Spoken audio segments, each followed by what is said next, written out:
Hare Krishna, good morning everyone. My dear Prabhus, dear Matajis, my soul sisters and soul brothers. Yeah, and again, wanting housekeeping. If there is a chance, an opportunity for you to open the camera, I would love to see you. If wala naman dahil babagal ang internet, it's okay. But of course, nakikita ko kayo, mas nakikilala rin kayo. Hello muna, good morning kay Adam. Alet, good morning. Hare Krishna, Diana, good morning. Hare Krishna, Emma, Gail, hello, hello. Kay Jen, Hare Krishna, Jen. Ayesa, my Jennifer, hello, Jennifer, si Jenny.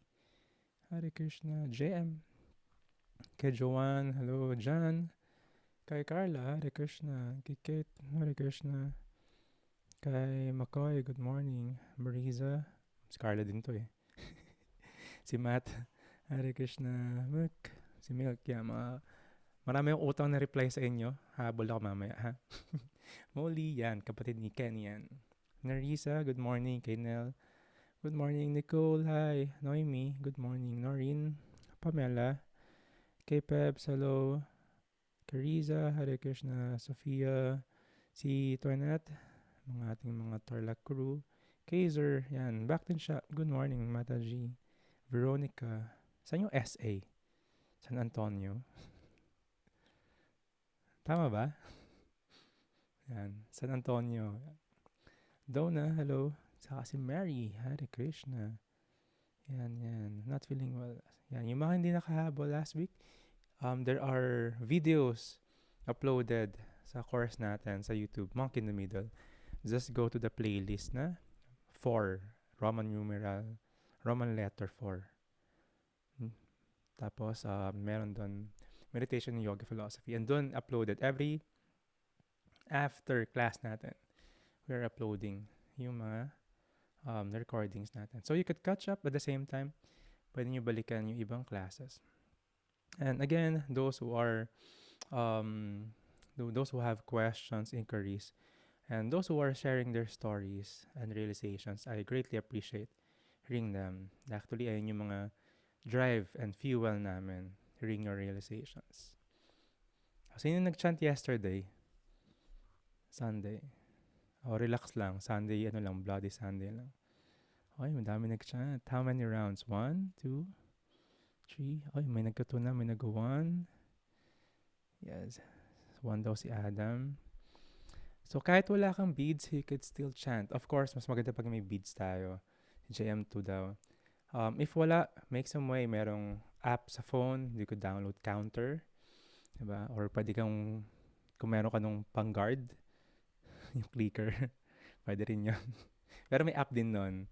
Yan. Sometimes, pag nag-travel kami dun sa mga sa communist country, they don't allow makita yung mga beads, any form of meditation or yoga. Ayaw nila yun. So, I chant. I'm not wearing this. Naka-casual ako nung traveling there. Nagka-chant ako ng gamit yung phone. So, of course, best pa rin may beads. So, yan. I'm happy and honored na nakita ko yung nagka-chant, progressing, studying, passing their assignments. Diba? Hindi ko alam kung may nagkopyahan na. Pero yan, may mga done na raw sila sa assignment. Good. That's good. Now, I believe you know the drill kung paano tayo nagsisimula. We should always be in the right mood, in a mood of request, in a mood of humility, by paying our respects sa ating mga spiritual teachers. Join me as we recite the Invocation Mantras. Om Agyanatimirandasya Jananjana Salakaya Chakshurunmilitam Yena Tashmai Shri Gurave Namaha. Nama Om Vishnupadaya Krishna Preshtaya Bhutale Srimate Bhaktivedanta Swaminiti Namine Namaste Sarasvati Deve Gauravani Pracharine Nirvisesha Sunyavadi Paschatya Desatarine Vancha Kalpatarubhyascha Kripa Sindhuvya Evacha Patitanam pavanevyo Vaishnavevyo Namo Namaha. If you want to read this invocation, this is very short lang. Hahaba pa tong short invocation natin, pero not as long as meron dun sa introduction sa Bhagavad Gita. Andun din yung mga translation nito. Then, few classes natin in the future, we will discuss ano ba yung mga invocation mantras. Very important. If you want to read in advance, check out the introduction sa Bhagavad Gita. Sino rito yung naghahabol or nagka-catch up, nagbabasa ng Bhagavad Gita together ng mga classes natin? Sino? Yan, may nagkataas na kamay, nagpakita ng libro. Yes, yan. Sobrang importante and sobrang effective si Diane daw. Sobrang effective. Jem, si Jennifer. Yeah, Nicole. Habol lang. That's why we have recordings. At the same time, you could read along. Kasi we will go through this Bhagavad Gita, the essence of it, chapter per chapter. So if you're gonna read one chapter a day, sabayan mo yun. 1 hour, 1.5 hour reading. Diba? Huwag ka muna mag-Netflix and chill. Diba? Saka mag-scroll sa cellphone mo. You could read. Or kung hindi naman one chapter a day, at least you're reading. Half chapter is okay kasi every other day naman yung Bhagavad Gita natin. So, pwede yan. So, if you could hear and see me clearly before we start, patingin naman isang like, emoticon, patingin nga nung sa chat box. Nimizi, si Kate daw, hello. Yung mga morning drinks nila. Ako, naka 1 liter na ako. Dito na ako sa 2nd liter ko. Investment ko yun sa umaga. I drink more water kasi sa buong araw busy na. Yan, si Ellie, waiting for my books. Ang Japamala. Sige. Follow up natin yung books ni. Sa lipa ka lang, no? Try kong dumaan ng lipa. So, yes. We are ready. And sino yung nakakaalala ng acronym natin last chapter 1? Buklat ng notebook. Sino yung nag-notebook sa inyo? Mga traditional pa nag-notebook. Ako nag-notebook. I have a lot of notebooks. Tatabi ko. Doubt. Yung mga J, yung mga active, no? Si JM, si Jenny, si Jennifer. Anyway, si Ellie, saka si S. Yes, doubt. Kasi, doubt can be used positively or negatively. It could be used to elevate our position, our consciousness sa buhay. It could be used also to degrade us. Like, if you're doubting your life before this, na paulit-ulit lang, same mental problem, material problem, same scenario, recycle lang, same. Minsan mag-doubt tayo, ito ba talaga yung gusto ko sa buhay? Ito ba talaga yung goal? Ito na ba yun? Or ito na ba yung purpose nun? That doubt could be used to elevate, to rise above yung life natin. Or it could be used para ma-degrade tayo. Kapag nandun tayo sa stability ng spiritual practice, we could fall down. Parang feeling ko masarap uling uminom. Diba? Parang hindi naman tama yung peace, shanty life lang. Feeling ko dapat life, balance to ng intoxicant, saka balance ng sober. Yung mga patry-try na ganon. Diba? That will be the wrong use of doubt. So, letter D natin si Dhritarashtra. Siya yung bulag, together ng kanyang servant. They are showcasing kung ano nangyayari sa war. Because he is blind, he could not join the war, and he's really old. Pero he is partial. Kakampi lang niya yung mga Kauravas, yung mga anak niya. Yung mga pamangkin niya, supposedly son na niya yung mga yon, hindi. Kasi he wanted yung direct son niya yung maging emperor para siya, buhay king pa rin. Although kahit naman yung Pandavas yung maging king, maging emperor, siya pa rin yung tinitingnan tatay nun. Nakita same position pero may partiality lang siya. Si Duryodhan kasi, magaling siya, sweet talker kasi siya. Kaya niya mag-manipulate. Kahit yung mga elders minamanipulate ni Duryodhan. Ay naniniwala sila doon.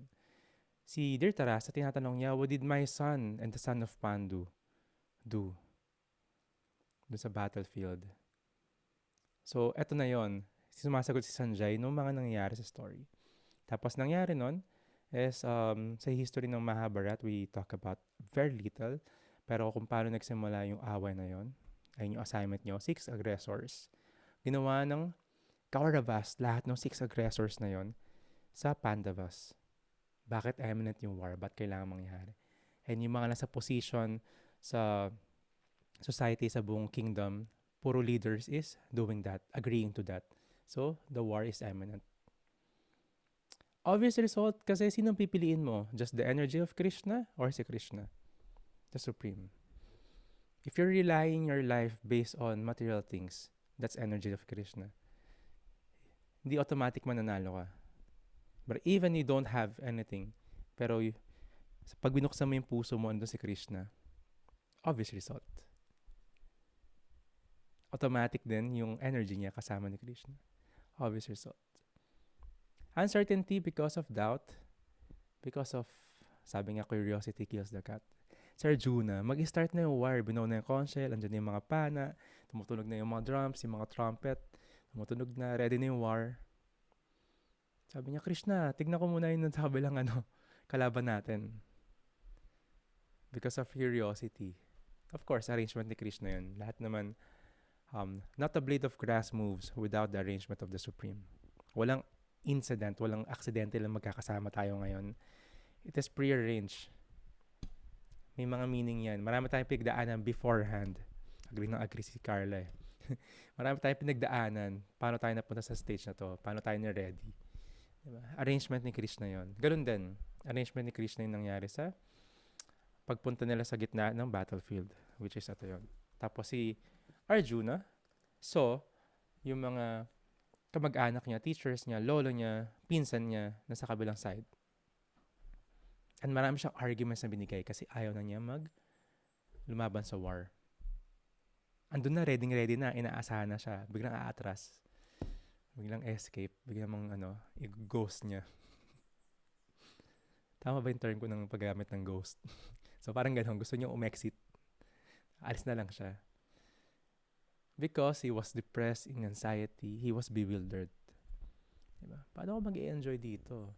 Diba? Yung compassion niya. No? So in life, marami tayong dadaan ng ganitong sitwasyon. Diba? Sana pa isa-isa lang, diba? Pero I cannot promise. Laging meron. In different stages, different grade ng bewilderment natin. Nang masashake tayo. Sometimes anxiety, depression will be there. Ang kailangan gawin? We have to look for that turning point. And that is what Arjuna did. He humbled himself, inquired to Krishna. Tama na yung pagkakaibigan natin, Krishna. Yung biruan na relationship natin. I know you're the Supreme. I know you're my spiritual teacher. Now, bigyan mo ako ng instructions. And welcome sa ating session 3. Kasi first introduction, chapter 1, tas chapter 2. The essence of Bhagavad Gita, the title ng chapter na to, Contents of the Gita Summarized. Malalaman natin bakit ito yung title in a while. Pero ang ating acronym is 4 letters lang, Gita. Bhagavad Gita means, Bhagavad is the Supreme Personality of Godhead. Siya yung cause of all causes. Lahat ng demigods galing sa kanya. And Gita means song. In the spiritual world, lahat ng kinakanta, lahat ng words nila is song, like a song. Pakanta sila. Kung mapapansin mo yung mga verses sa Bhagavad Gita, lahat yung may metro, lahat yung bilang. Very poetic. Ganun sila magsulat. Ganun sila magsalita. Pakanta. Kaya Bhagavad Gita, the song of God. The song of Krishna, the Bhagavan. Kaya Bhagavad Gita. So, that is our acronym. So, ito yung mga arguments ni Arjuna. Sobrang talino niya. Hindi na ako nalaban, Krishna. Diba? Pinapakita niyo compassion siya. Ayoko pumatay. Papatayin ko sila. Even masama sila, ako na lang yung magpapa-ubaya. Paano ako mag-enjoy kung patay na rin sila? Sino kasama ko mag-enjoy ng kingdom? And meron akong karma pag pinatay ko sila. Sinful activities yan. May mga reactions. And may destruction of family traditions.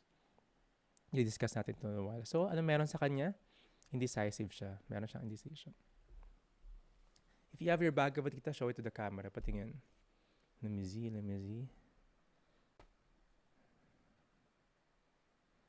Yan. But, ano yung text na pinabasa natin last time? 2 point. You can type. Ebook. Sige, ebook. You can open your ebook to chapter 2, verse 7.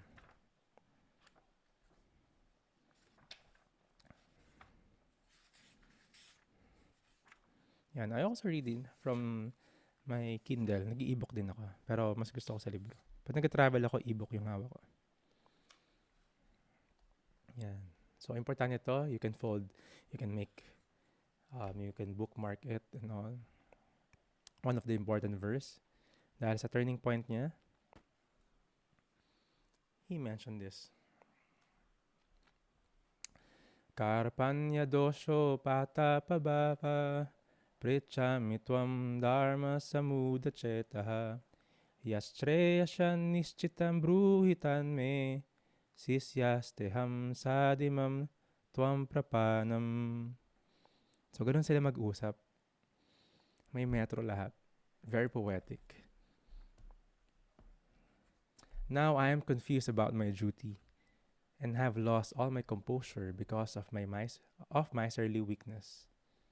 In this condition, I am asking you to tell me for certain what is best for me. Now I am your disciple, a soul surrendered unto you. Please instruct me. Sobrang importante itong conversation nila Krishna. Dito pa lang actually magsisimula yung Bhagavad Gita. Kaya first lesson. The lesson will start if we surrender ourselves sa teacher. If we keep challenging the teacher or yung kung saan tayo kukuha ng knowledge, it will be not beneficial. So ito yung first na sinabi ni Arjuna in the humble position. Ito yung turning point niya. I'm not the controller. Hindi ko nga makontrol yung mga bagay-bagay. Hindi ko nga makontrol yung mind ko. Hindi ko nga maintindihan yung nangyayari bakit ganito. I'm confused about my duty. He is a soldier, a high classified and higher rank na soldier. He is a prince, yung brother niya maging emperor. Tapos nawala lahat ng composure niya. He's crying in the middle of the battlefield. Binibitawan niya yung weapon niya. Miserly weakness because we would have miserly parang medyo greedy, parang nag-hoard. I mean, nag-start yung pandemic, nag-hoard sila ng tissue, nag-hoard sila ng alcohol. Sarili lang na iniisip nila, mga miser. So, minsan, madalas pala, we're deciding based on our miserly thinking. Ano ba yung para sa akin? Ano yung benefit ko dito? Ano yung makukuha ko dito? Miser. And that is actually a weakness. Yung mentality na mauubusan ka palagi. And yung reasons ni Arjuna, he is considering it na miserly weakness. Kasi sa kanyang benefit lang yon. Hindi ko muna mga gagawin to kasi it will happen to me. Hindi nakikita yung full benefit ng paggawa niya ng duty niya para sa karamihan, even the next generations. Sabi niya, in this condition, I'm asking you to tell me for certain what is best for me. He stopped already believing na siya yung reason bakit gumagalaw yung mundo sa paligid niya. May nakilala ba kayong tao na ang sentro ng mundo, ang sentro ng universe, yung sarili niya? Lagi sila na-offend. Yan, laging maraming ginagawa yung mga sa paligid niya, na-disappoint tayo. Tayo yung nagka-tolerate palagi. Tayo yung mabait. Lahat masama. Tayo yung tama. Diba? Marami pag tumingin ka sa paligid pero hindi yung goal natin. Ang goal natin, tingnan natin kung tayo yon. Ang daming toxic sila. We have to look in the mirror. Baka ako yung toxic. Baka ako to. Oo nga, no. Di ba? Parang, baka ako yung masamang tao. Ako pala yung nakakagulo sa relationship. Ako yung magulo sa pamilya. Baka ako yung black sheep. Anyway, si Arjuna is like this. Because of my miserly weakness. And the humble position, again, babalik tayo doon. Bakit tayo sa start, we're paying obeisances and respect sa ating spiritual teachers? That's like what Arjuna did. First, he had his turning point. Then, he put himself in humility. A humble position. In this condition, I am asking you to tell me for certain what is best for me. Minsan, pag nandun ka, naka-zoom in ka sa situation, hindi mo makita yung anong dapat gawin. Kailangan mo mag-zoom out. Kailangan mo humingi ng advice yung hindi involved sa mga nangyayari para mas makita nila. And kanino ka best maghingi ng advice, ng seek ng instructions? Sa spiritual teacher, sa guru. Pag nanghingi ka ng instructions or nanghingi ka ng advice dun sa same na kaya addict yung isang tao, nanghingi siya ng advice sa isang addict din, mauwi yan, mag-session na lang sila.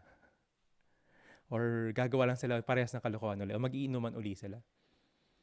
So you seek advice, those highly elevated personality, yung matutulungan ka. And we're considering them as the spiritual teachers. And yung mga qualities ng mga spiritual teachers, we discuss dun sa first chapter ng first mantra ng Nectar of Instruction, yung Vacho Vegam natin. Those who can tolerate the urge to speak, etc.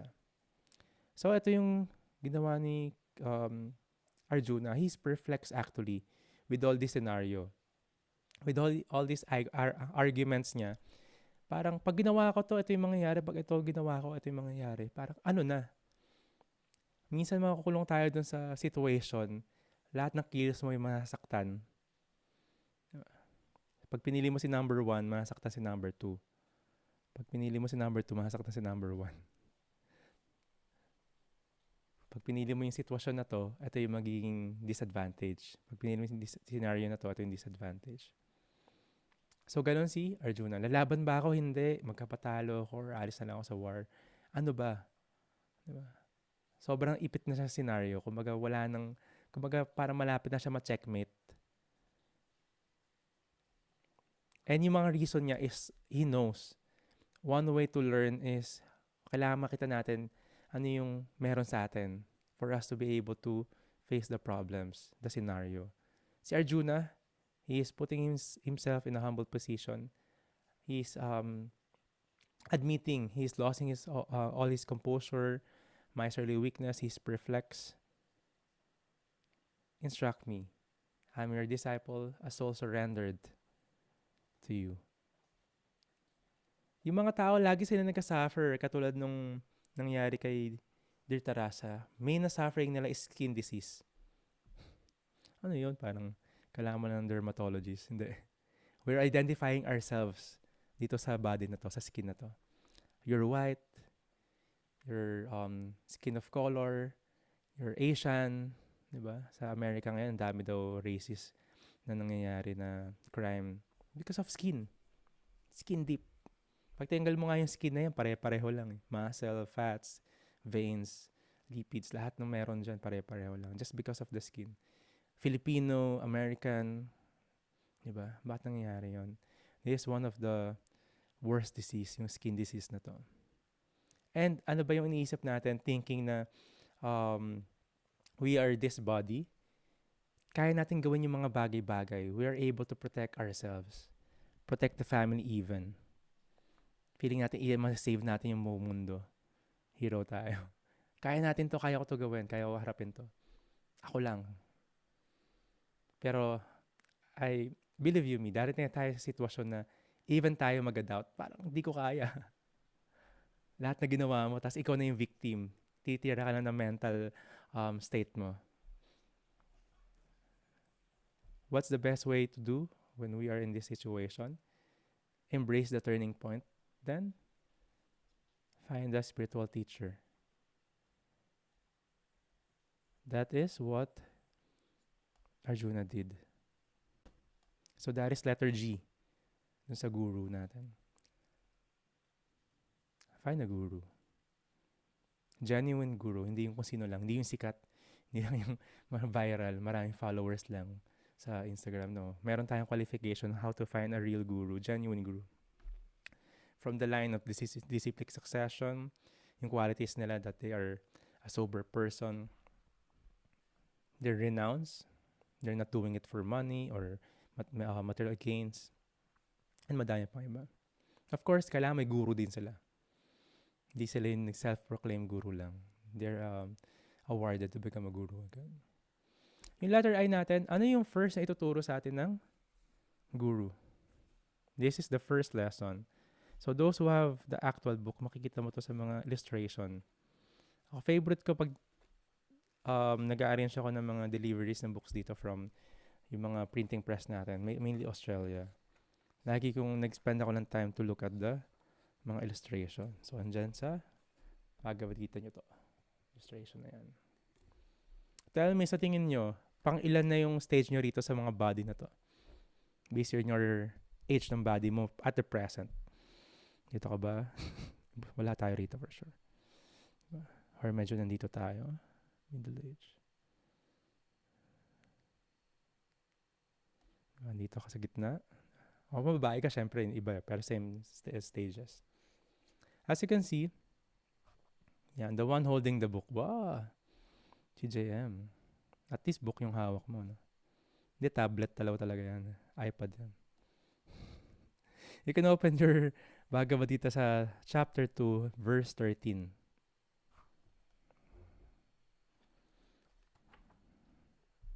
Yan. Dehinusmin yata dehe, kaumaram yauvaram jara, tatha dehantara praptir, diras tatra namuyate.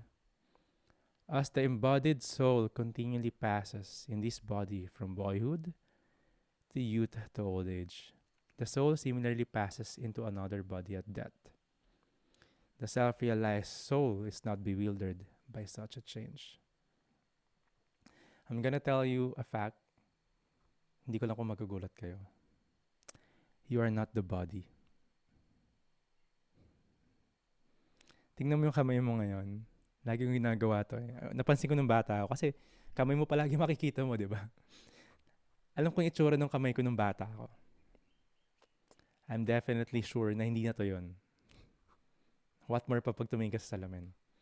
Parang, teka lang, wala naman tong wrinkles na to mga few years ago.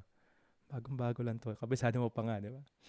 In science, it is mentioned, every 7 years, lahat ng cells mo sa body nagpalit na. So, hindi na ikaw yan. Nagpalit na siya. Diba? May dead hair, may dead skin, nag-rejuvenate siya, toxic waste, defecate ka, pawis, lahat lumalabas. Nagkapalit siya. So, you're, in this lifetime, ilang beses ka lang nagka-change ng body. Nag-change nga siya from kaumaram yauvaram jara, from boyhood to youth to old age. Magpapalit siya. Kaya dehinos mean dehino is embodied. Embodied kasi the soul, which is us, nasa body lang siya, embodied lang siya, nakasakay lang siya sa body. But the body will change. At the same time, Dhiras is self-realized. In self-realized, yung naiintindihan to, he is not bewildered by such a change. So yes, malulungkot tayo pag may namatay, but we know the body is the only one who will die. The soul will live forever. It will just transfer. You are not the body, you are the spirit soul. The skin disease is thinking that we are this body.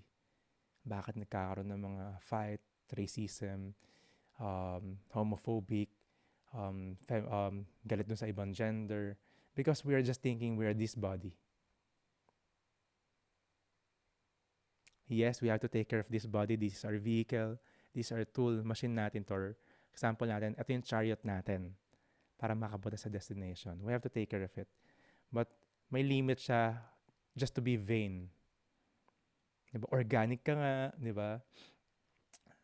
Hindi ka kumakain ng mga may pesticide. Ayun yung mga diet mo, healthy options lahat ng kinakain mo. Tapos every weekend nainom ka naman, tapos nag-drugs ka pa. So parang ganun yun. You can take care of it. You don't have to be vain lahat ng oras mo. Gugugulin mo dun sa body na to. You can pwede ka pa rin magpaganda, lalo na kung work mo yan. You have to be presentable. Ay, nag-Hare Krishna, course ako, yung meditation and yoga philosophy, hindi na ako magsusuklay. You have to take care of it. Spiritual person nga, yung yogi nga, lagi naliligo. Every morning, ligo kagad sila, malamig or mainit, winter or not.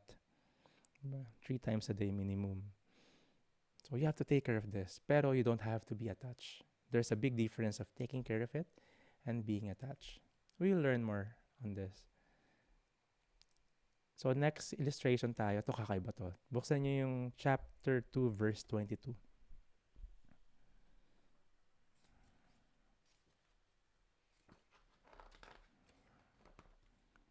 Bavamsi, basamsi, jirnani, yatha vihaya, navani, grinati, naro, parani, tata sarirani, vihaya, jirnani, anyani, samyati, navani, dehi. As a person, atong analogy dyan, as a person puts on new garments, giving up old ones, ato yung sagot sa assignment. Similarly, the soul accepts new material bodies, giving up the old and useless ones. Old na yung body. Ayaw na gumana ng mga organs eh. Malabo na yung mata. Falling na yung teeth.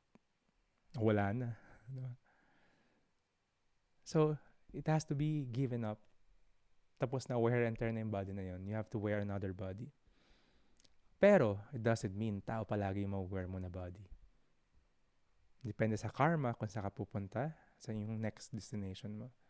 So, just like a body, tingnan mo may zipper lang siya. Just like wearing another cloth. Ganun lang kabilis. Diba? Pag madumi ng damit mo, palit ka. Same body, ganun din. Palit ka lang body. Body ba ng ghost yan? Kung untimely death ka? Body ba ng animals yan? Kasi you have to suffer or get the reactions ng mga ginawa mo. Kaya kailangan mapunta sa mga animalistic life na yon, or maging puno ka, maging bird ka, or umakyat ka sa heavenly planets, maging demigod ka, or maging mapunta ka sa hellish planet to suffer yung mga bad deeds mo. Very equal. The law of nature is equal. Kaya karma and reincarnation are like a railroad. Pantay siya. Parallel siya, I mean. So next, ito laging ginagamit tong picture na to sa mga yogi.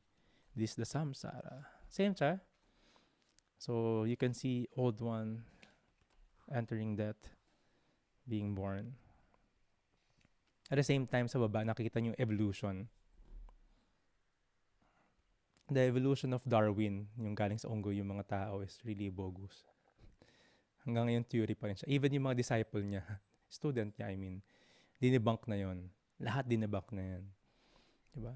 Yung tao na niniwala lang doon kasi they don't have any idea what's the history ng evolution.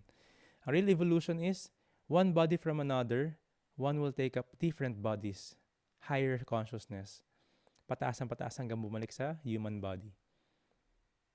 You will be born aquatic. Di ba may mga, I don't know kung gano'n ka wild yung mga dreams. May mga dreams ka lumilipad, may mga dreams ka sa water.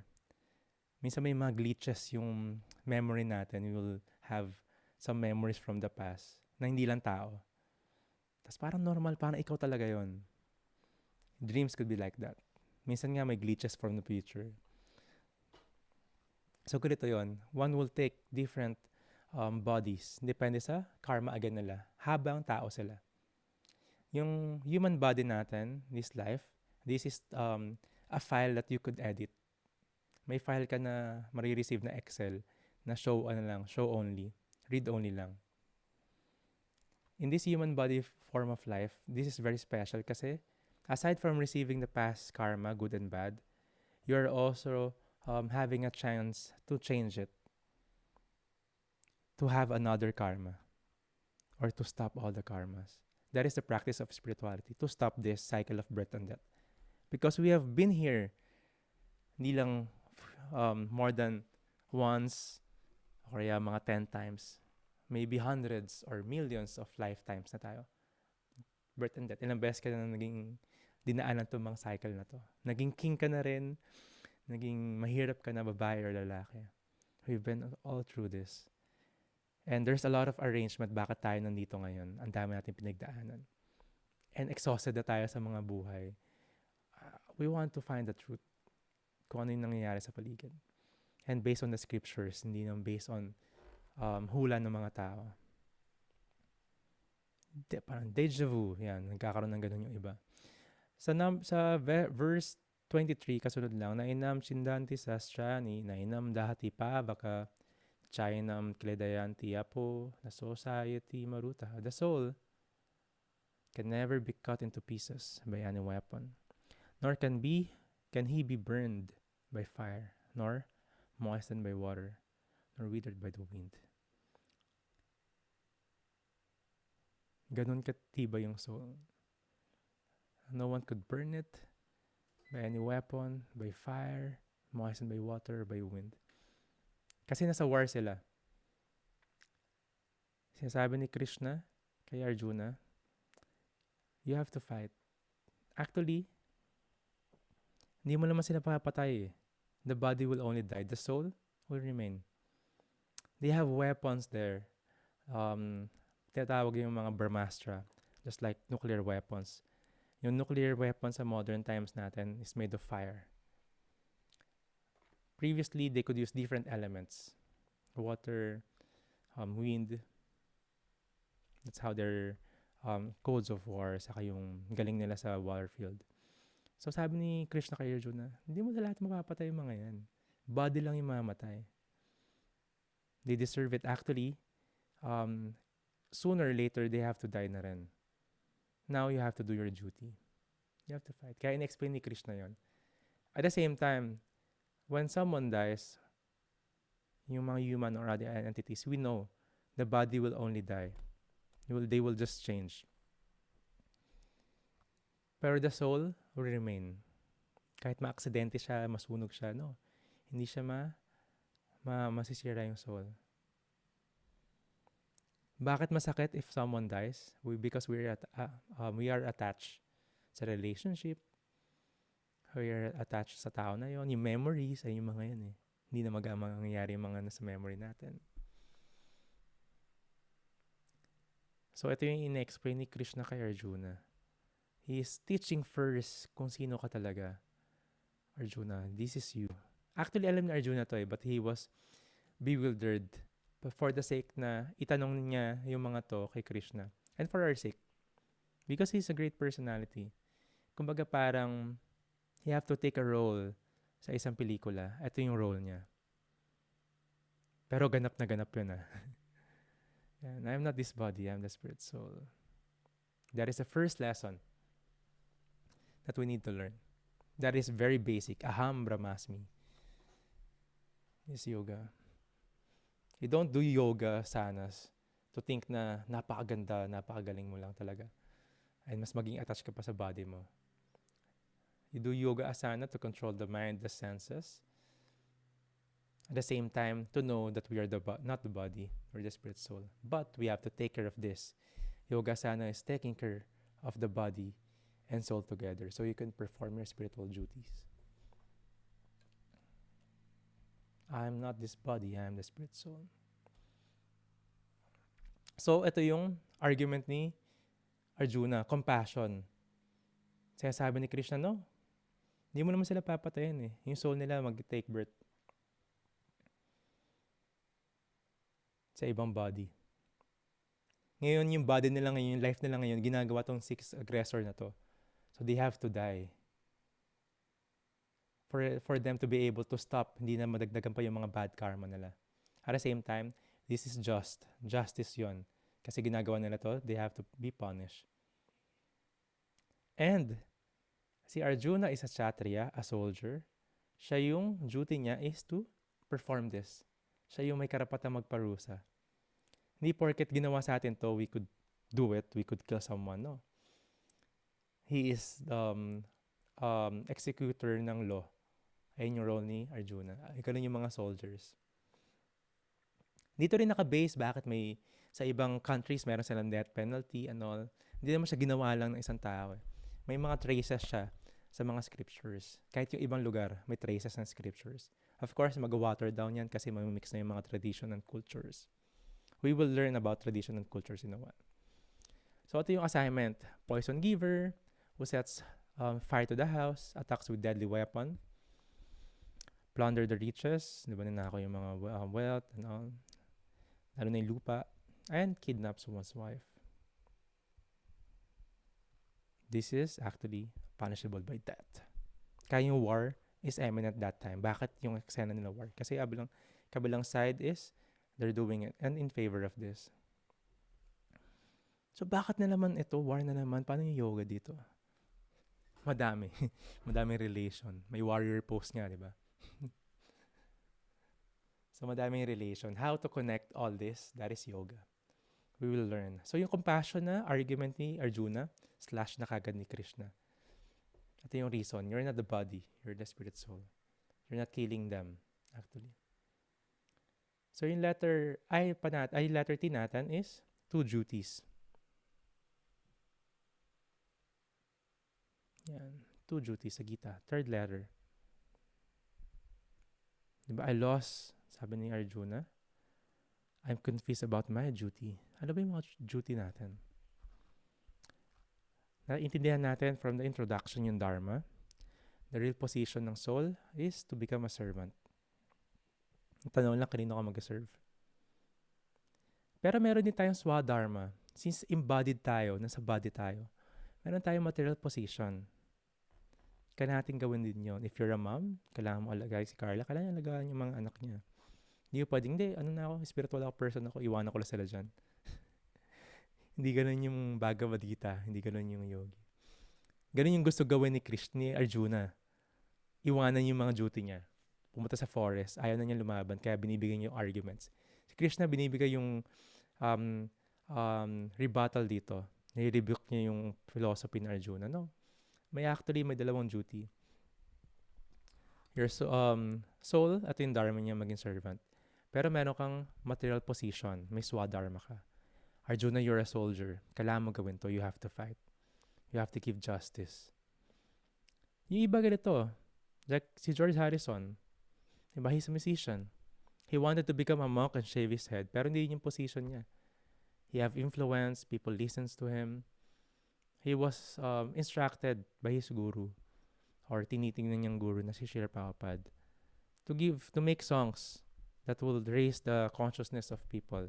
Hanggang ngayon nararamdaman natin. People listens to song ni George Harrison. May Hare Krishna Maha Mantra doon, The Meaning of Life. Diba? May mga kanta silang I, Me, Mine. Kasi people are thinking, I'm this body. I own this. Diba? Nakaikot lang sa kanya.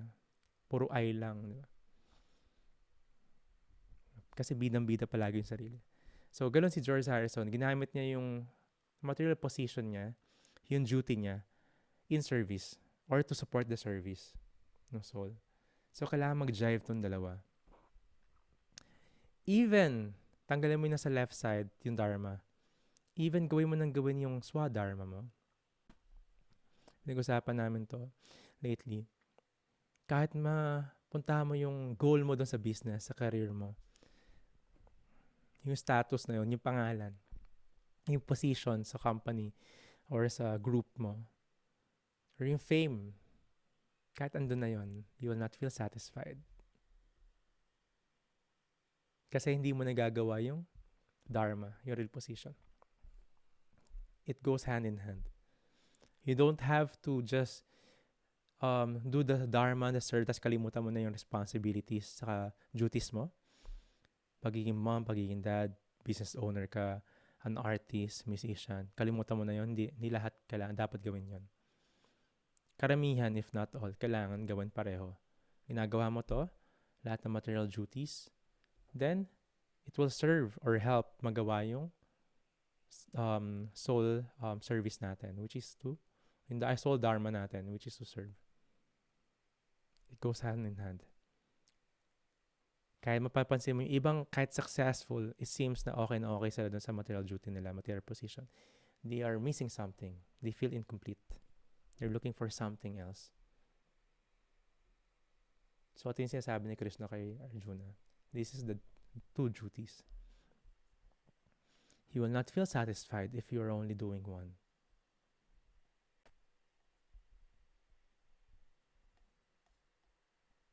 So, yung loss of enjoyment, dinefine ni Krishna ano talaga yung real enjoyment. Saka, fear of sinful reaction. Ano yung fear of sinful reaction? Magkakakarma si Arjuna kapag pinatay niyo yung mga yon.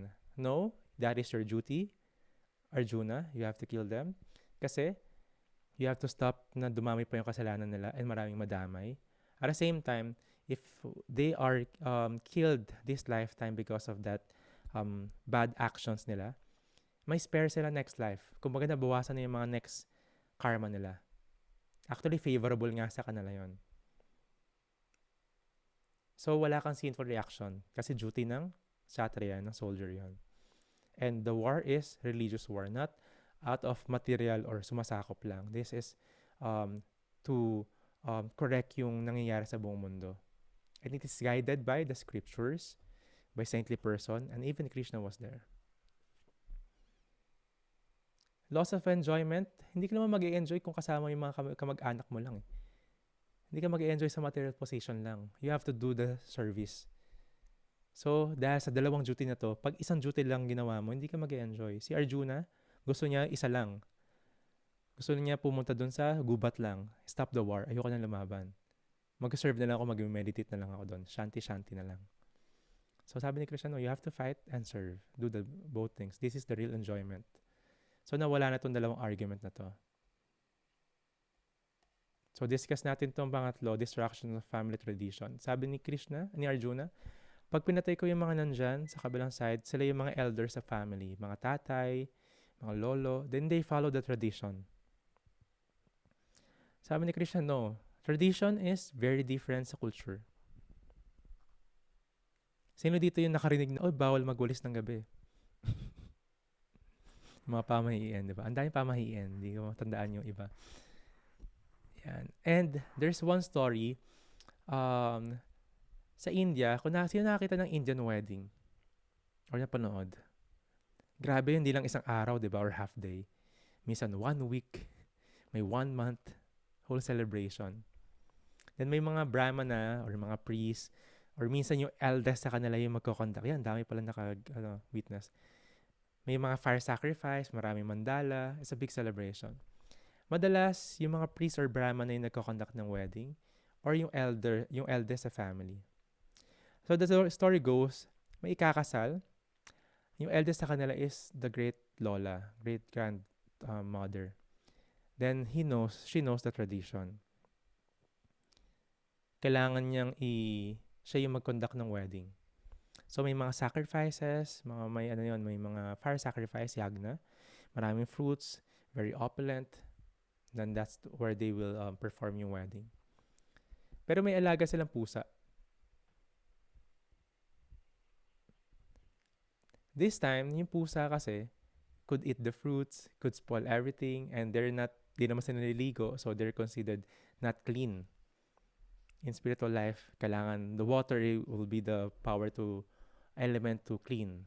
So, basically, animals are not allowed in these sacrifices. So, sabi ng lola, okay, ilagay mo sa box yung pusa natin kasi so they will not spoil. It will not spoil yung sacrifices. Hindi rin madudumihan, hindi niya kakainin yung mga offerings na food. Nasa box na. So, natuloy na kasal. Tapos na yung kasal. Happily married na sila.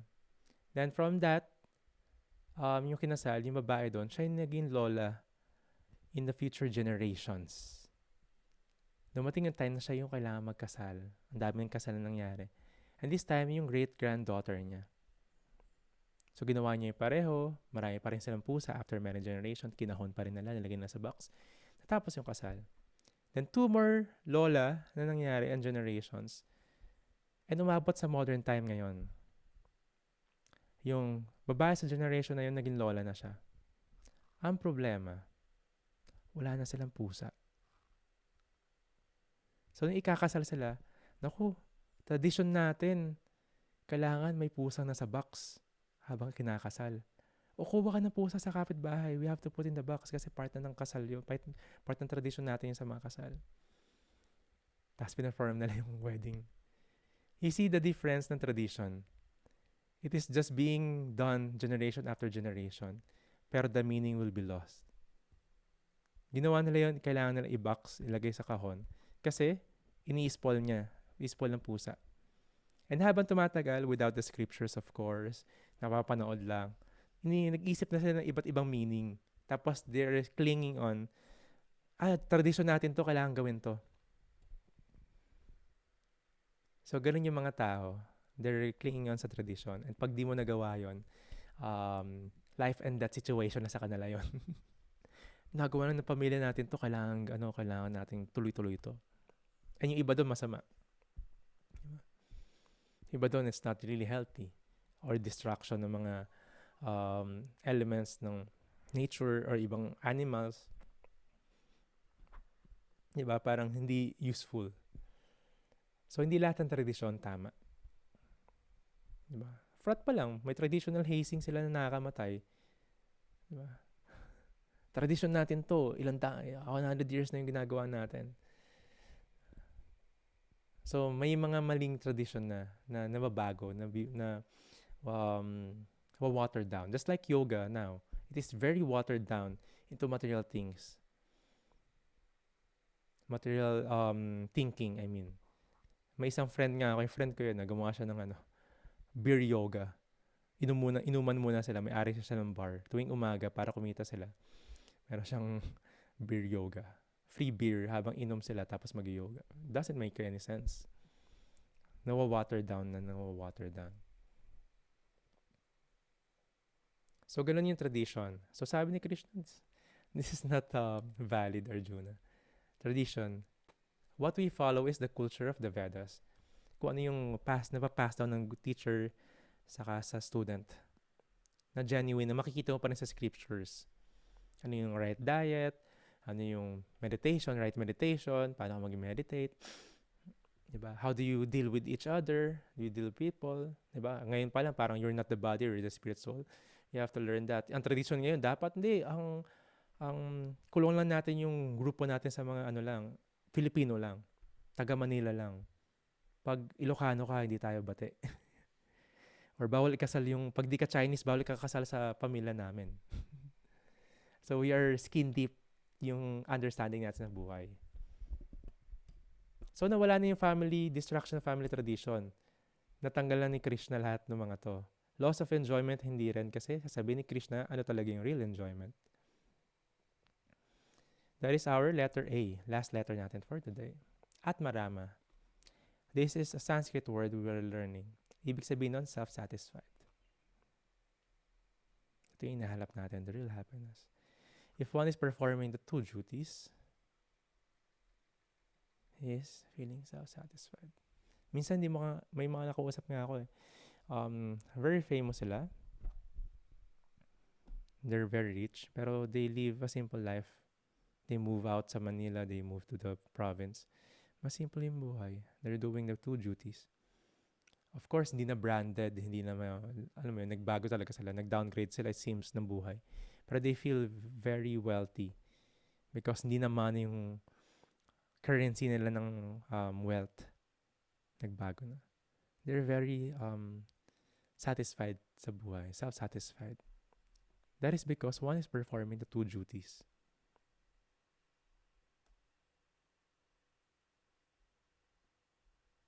So, si Krishna, binigyan niya lahat ng arguments ni Arjuna, binigyan niya lahat ng rebuttal, nirebuke niya lahat.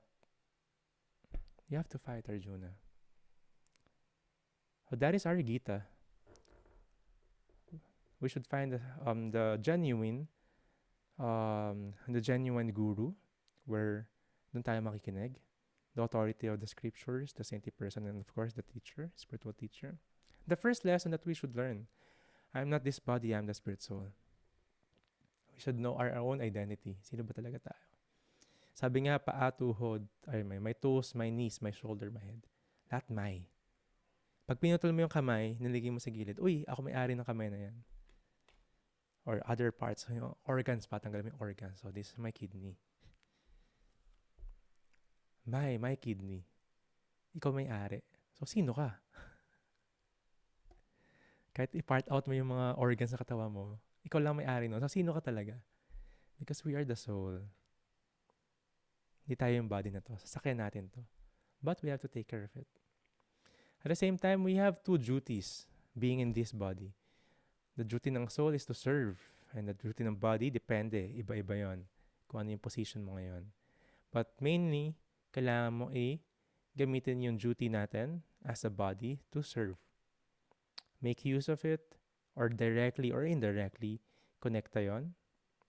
Like, George Harrison, directly niya ginamit yung music to serve. Yung iba hindi. You have to work na indirectly, parang hindi naman spiritual. Pero yung fruit ng activities nila, yung money nila, magagamit nila sa pag-perform ng service. So, kailangan makonekta yon. And that will make one satisfied sa buhay nila to connect all this. Not the material or skin deep na mga bagay. At marama. So, I hope you have learned something. Marami nagsabing natutunan, ang dami nila natutunan yung mga lessons last week. Pero we're just starting. Bhagavad Gita is just starting. First lesson pa lang tayo. Sino dito yung may natutunan kahit paano today? Easier said than done, no? We're not the body, we're the spirit. Dali sabihin. Pero we have to, every day, remind ourselves and at least ma-realize natin, oh nga, no? We're just attached with this. So, alam mo na kung paano alagaan siya ngayon. Tapos, pinag-usapan natin yung senses. Mas maalagaan mo yung body mo. So, sobrang importante, like yung ginawa ni Arjuna, to ask instructions. And he will ask a lot of questions. Bakit yung title neto is, ng chapter 2 is, Contents of the Gita Summarized. Sinabi na ni Krishna, alos yung Bhagavad Gita dito kay Arjuna. Pero,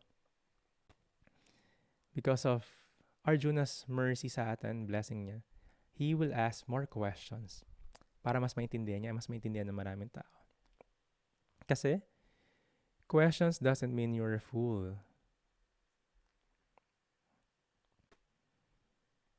Sabi sa Chinese proverb, he who asks a question is a fool for 5 minutes. He who does not ask a question remains a fool forever. So if you have questions and answer, you can type sa ating chat box. Pero bago ang lahat, sakto 10 o'clock, picture muna tayo, everyone. Yan. And maraming nagtatanong sa messenger. Yan. Please bear with me. Sasagutin tayo dyan today. Yan, busy lang, pang third class ko to today. No cutting a fair before Chinese New Year. Tradition yan. Just start yan. Maraming salamat. Hello. It's always nice to see everyone. Yan, si Kaiser ng ating Bataan crew. Tarlac crew. Sila Ron sa Bataan.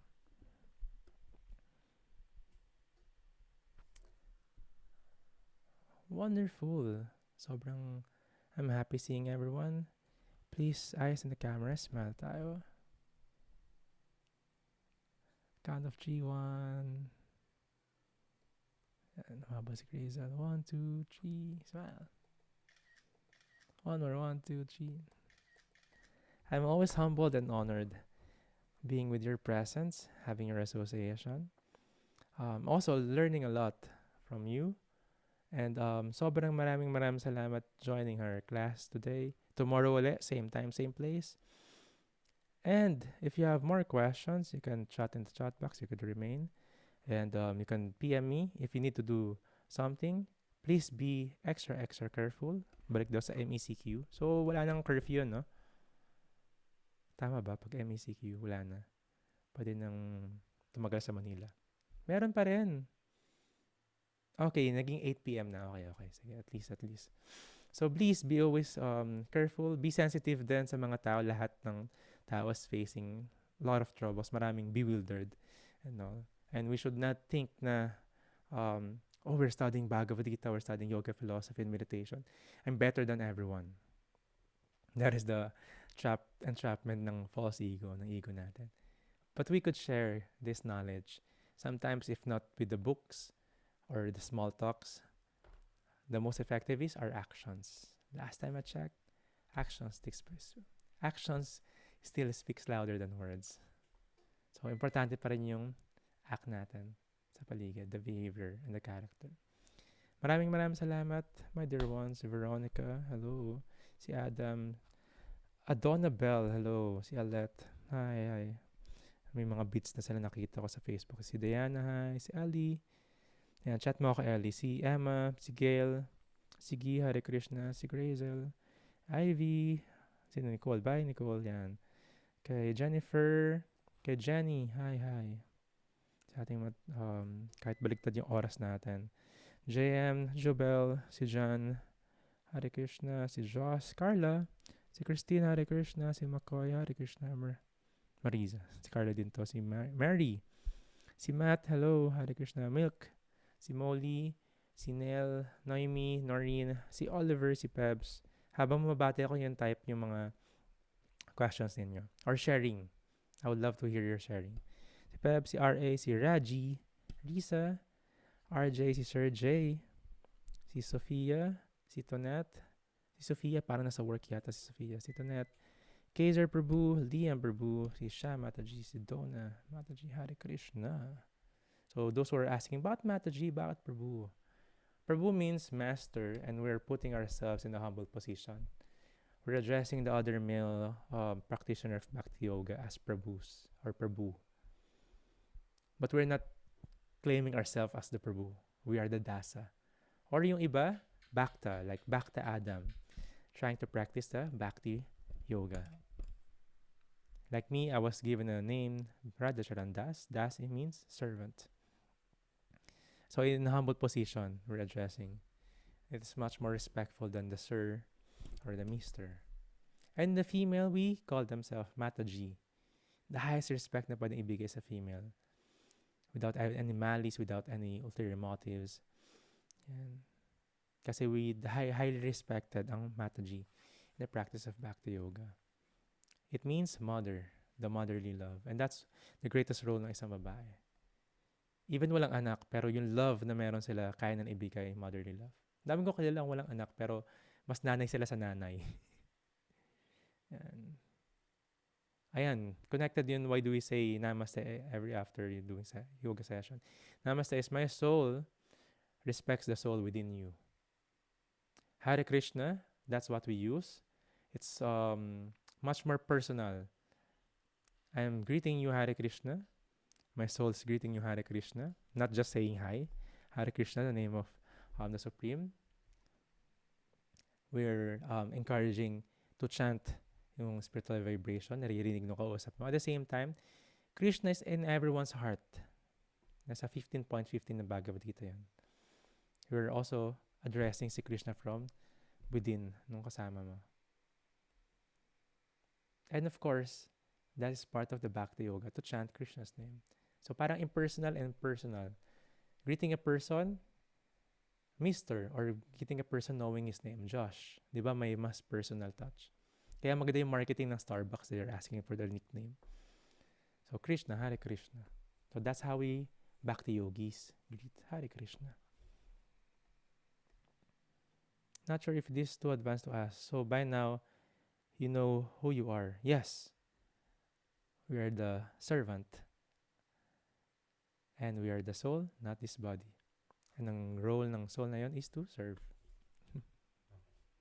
So knowing, that's the first lesson. Last Friday, not feeling well. Yes, hello Ivy. Hope you get well soon. Tingnan natin yung ibang questions nila sa taas. Superstition are different from tradition. Yes, very different. Superstition is mas madalas. Pag ginawa mo to, ganito mangyayari, magiging malas, magiging swerte. Yung madalas doon, connected din sa tradition kasi ginawa na ng iba to.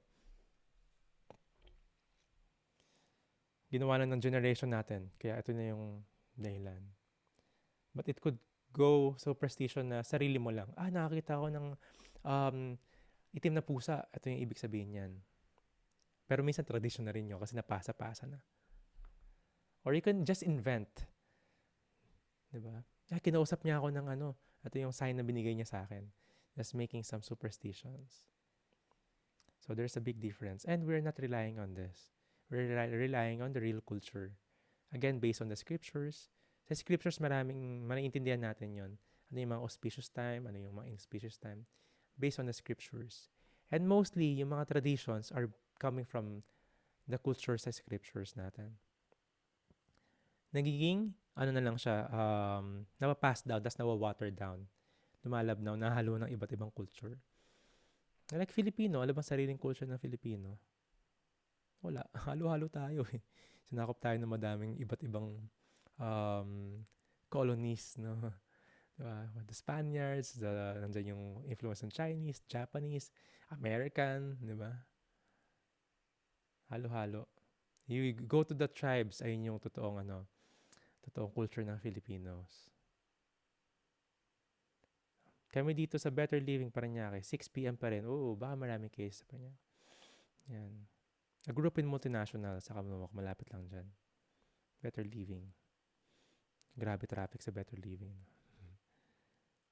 Sabi ni Kaiser, alagaan natin ang material body para sa ating spiritual soul. Yes, very true. Nag-backread lang ako, baka may... Just starting daw, pero dami ng life realization. Thank you very much. I would want to hear yung mga realizations nyo, saka takeaway nyo. If you could share sa chat or you could share sa akin. Sa chat. Yan. Attachment to traditions is unhealthy sometimes. Some traditions become irrelevant eventually. Yeah, because tradition lang siya. She even asked the grandparents, etc. Everyone said they didn't know the meaning. Parang ganun. And I asked my Indian friend while at the wedding what is the meaning for certain ceremonies. He didn't know. So, ganun. Medyo related yung sasabi ni Jennifer dun sa story. Kasi actually, makikita mo sa India, marami pa rin gumagawa ng ganun. And a lot of them doesn't know in tradition. Even sa Philippines naman. Pero marami kasing culture sa India. Ang daming mix-mix na. Sinakop rin sila ng British colony rin sila. So, na-mix na rin yung culture. Yung iba, karamihan naman, maintained it because of the guru and disciple relationship. They maintained the scriptures, the bhakti yoga, the practice.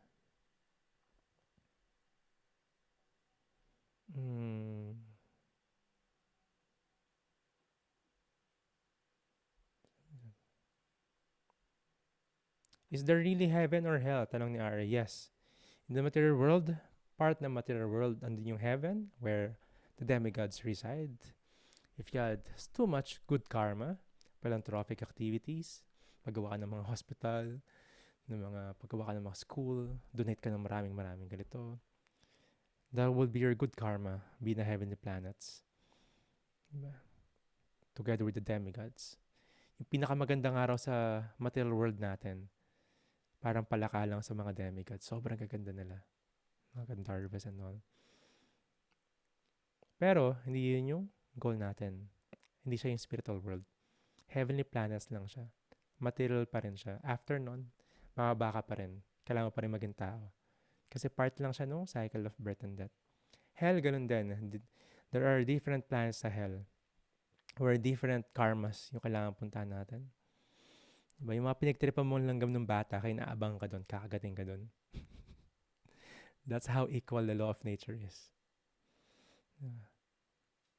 Tapos yung mga animals that died just for your food, you have to be born.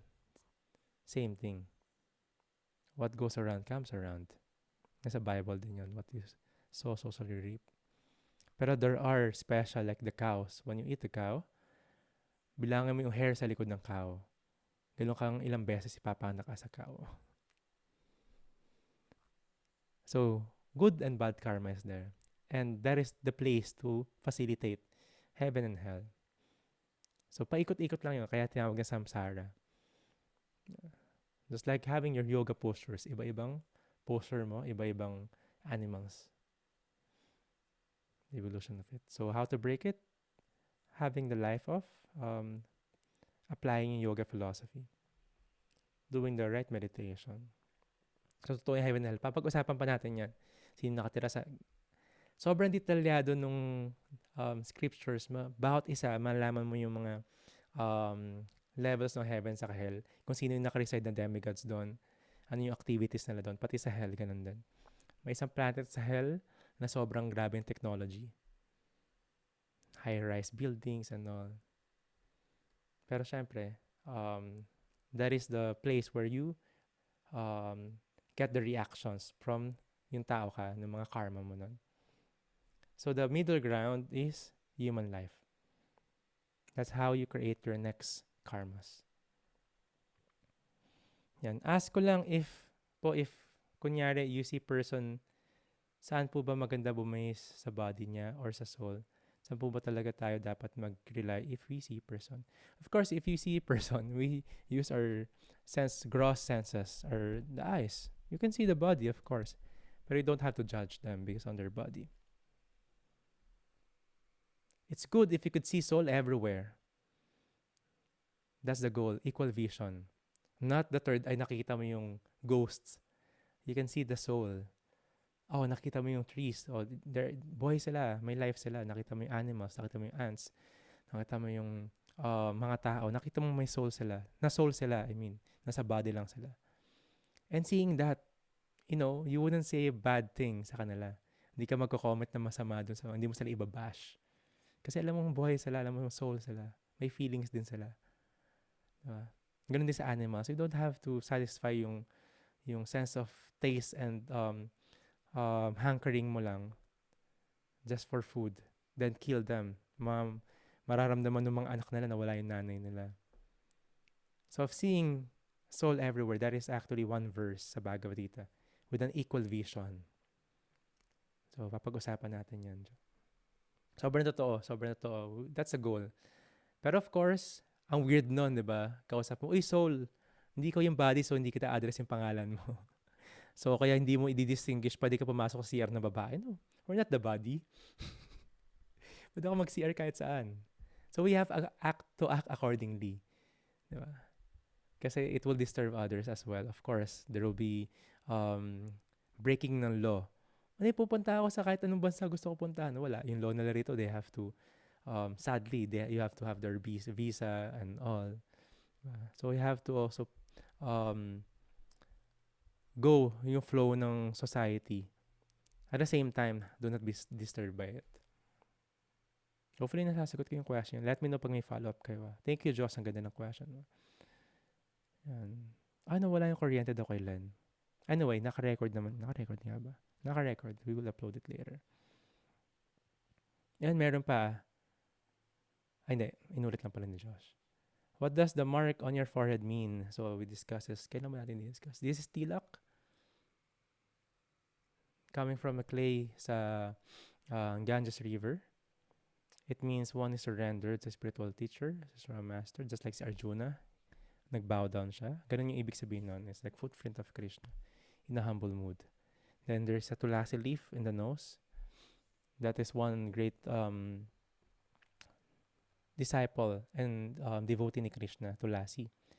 Nag-incarnate siya into a tulasi plant or holy basil. I would advise, don't eat the holy basil. Hindi mo siya pwedeng lutuin. You could eat, pag nag-prasadam course tayo, how to make the food spiritualized. Pero you don't have to crush the leaf and all. You could use the other type of basil, but this one is the holy basil or tulasi.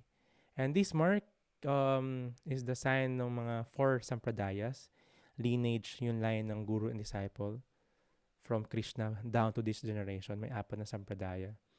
The others, you could see pag wala sila doon, they're just inventing, wala silang teacher and all. So lahat yung documented in the scriptures. You could see yung sampradaya natin nasa end ng introduction sa Bhagavad Gita. Yung mga prominent teachers nandun. So this is the meaning. Nag-iiba yung mark, nag-iiba yung sampradaya nila. Yung iba nag-invento na lang. Shiva, yung 3 ganon. Yung other sampradaya, mas malaki. This is the Brahma Gaudiya sampradaya. Yan. Yes, actually has lahat ng cartoons. Ang daming storyline sa movies galing sa scriptures. The wars, 'di ba? Even yung mysticism nila kahit Dragon Ball, lumalaki sila, 'di ba? Dragon Ball may mga markings nga rin sila, 'di ba? Cartoons, movies, war, nakuha nila sa Mahabharata sa Bhagavad Gita. Mainly, ang dami nilang kinuwang from the scriptures. Sobrang dami. Avatar, yeah, yung mga ganong cartoons daw. Yan. If you want to watch cartoons na si Krishna, you search Little Krishna sa YouTube. Ano yung story ni Krishna ng bata siya. So yes, thank you very much. If you don't have more questions, for sure meron kayo sa PM, you can message me. I really appreciate that. Thank you for staying even. 29 pa rin kayo. Yung iba kasi favorite yung question and answer lang. Eh. So yes, when I was younger, sige, patahan natin yung question ni Makoy. Paano pag napanaginipan yung patay? It's either you are attached to that person or that person is still attached to you. Hindi pa siya pupunta sa next destination niya. Nagpaparamdam pa rin siya. Baka may karma siya being in a ghost body. Untimely death, ganun. Kasi pag nasa ghost body na, nandun pa rin yung desire, nandun pa rin yung problema nila, attached pa rin sila sa mga tao. Pero, subtle na yung body nila, ghost na lang. Tumatagos na sila sa pader. Gusto pa rin nila kumain, gutom na rin sila. Pero yung mga senses na yun, hindi nila masatisfied. Kasi hindi sila umatid ng classes natin, hindi nila alam how to control the senses. At the same time, of course, sabi nga, pag namatay kang laseng, sa kanta ng Woods yun. Pero that's from the scriptures. If you died intoxicated, ghost ka. That's your last consciousness dying. So yes, maraming salamat. I'm happy kasi you have a lot of questions and natutuwa ako doon. Sorry kung nalilito ako sa mga sagot. If you have questions then regarding yoga asanas, andyan si Mataji. A lot of the students are joining their yoga asana sessions. Actually, they're part of the courses natin before and they're practicing this kind of Bhakti Yoga. Ang dami nyo ring matutunan sa kanila and you can ask questions din sa kanila. Di ba siya? And if you need the books, actual books, let us know. You can chat sila Trina, si Jonah, si Sha, si Jinky, saka si Christine sa group chat natin or you can message me directly. Maraming salamat, Adam, Milk, Josh. Pangalang paalam ko, si R.A., hello, si Mary, Makoy, Noemi, si Sofia, si Carla, si Diana, RJ, si Sir J, si Matt. Kala ko lalaki si Matt. Ba't ba yung picture niya? Hello, Matt. Si Adonabel, Oliver, JM, Donna, si Nell, si Alette, hello, si Sha, si Molly, Tonette, Marisa, si Carla. Ba't dalawa ba yung gamit mo? Si John, si Ivy, and si Len. Hare Krishna. Have an awesome day. Don't forget to chant your rounds a day. Huh? And chat-chat tayo and chant-chant. Yan si Adam mag-chant na. Bye-bye. Hare Krishna. Haribol. High five.